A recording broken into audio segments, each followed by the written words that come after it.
1 जुलाई देश में IPC, CrPC और भारतीय साक्ष्य अधिनियम की जगह 3 नए कानून भारतीय न्याय संहिता, भारतीय नागरिक सुरक्षा संहिता और भारतीय साक्ष्य अधिनियम लागू हो गए हैं, जिसके संबंध में सतवास पुलिस थाने में जनसंवाद का आयोजन हुआ, जिसमें कन्नौज एसडीओपी केतन एच अटकल, सतवास तहसीलदार हरिओम ठाकुर, सतवास थाना प्रभारी आशीष राजपूत, मुख्य नगर पालिका अधिकारी जितेंद्र राणा, एमपीईबी से शिवराम किनकर, स्वास्थ्य अधिकारी डॉक्टर धीरज बारवाल, सभी पत्रकार सहित जनप्रतिनिधि और आम नागरिक सम्मिलित हुए। सभी को संबोधित करते हुए श्री एसडीओपी श्री केतन एच अटकल ने जन समस्याओं को नए कानून और उसके प्रावधानों के संबंध में विस्तृत जानकारी दी। उन्होंने बताया कि नए कानून का मुख्य उद्देश्य त्वरित न्याय देना है। पीड़ित ऑनलाइन माध्यम से भी शिकायत दर्ज करा सकेंगे। कानून अंतर्गत नवीन प्रावधानों के अनुसाधन प्रक्रिया और साक्ष्य अभिलेखन में डिजिटल प्रणाली के प्रयोग को अपनाया गया है, जैसे जब्ती की कार्यवाही की ऑडियो वीडियोग्राफी कराना। पीड़ित को विवेचना की प्रगति से अवगत कराया जाएगा।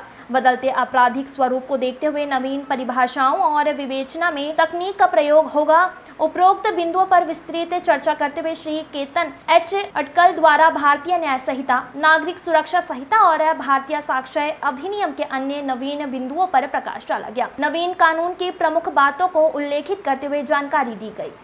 और कोर्ट के लिए जो इंडियन साक्ष्य अधिनियम था, वो जो चले आ रहे थे, उनको बदल के 3 नए एक्ट लाए गए हैं।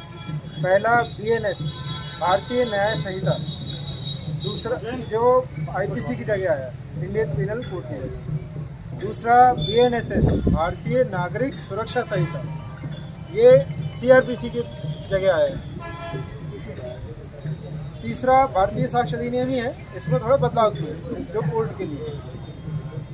जो मुख्य इसमें बदलाव किए गए हैं वो भारतीय नागरिकों के हितों का संरक्षण को मद्देनजर रखते हुए इसमें बदलाव किए गए हैं। क्योंकि पहले जो आईपीसी और सीआरपीसी बनाई गई थी, उसमें ब्रिटिश काल के समय वो बनी थी और ब्रिटिशों के हित का संरक्षण उसमें ज़्यादा केंद्रित रखते हुए उसको बनाया गया था। अभी जो भारत सरकार ने जो इसका गठन किया है, इन एक्टों को जो बनाया गया है, उसमें मुख्य उद्देश्य भारत के नागरिकों के अधिकारों का संरक्षण और सभी के प्रति एक समान व्यवहार, निष्पक्षता और न्याय, इन बिंदुओं को ध्यान में रखते हुए इसका गठन किया गया। और आज से मतलब कि जो बीत गई है 12 बजे से यह एक्ट लागू हो चुके हैं। यदि कोई घटना आज से पहले की है और थाने में आज इसकी सूचना आ रही है, तो उसका जो टाइमिंग होगी वो पिछले एक्ट के हिसाब से होगी। क्योंकि अपने यहाँ जो चला आ रहा है प्रोसीजर वो ये है कि जब एक्ट लागू होता है तभी से उसके अंतर्गत अपराध पंजीबद्ध होता है। आज यदि किसी के भी साथ कोई विवाद होता है या फिर कोई थाने में सूचना होती है आज के लिए, तो उसकी हम जो टाइमिंग करेंगे वो बीएनएस के तहत करेंगे। और उसमें जो सर क्या कानून में बदलाव हुआ और ये कब से लागू होगा? आज थाना सतवास में जनसंवाद का आयोजन किया गया था जी।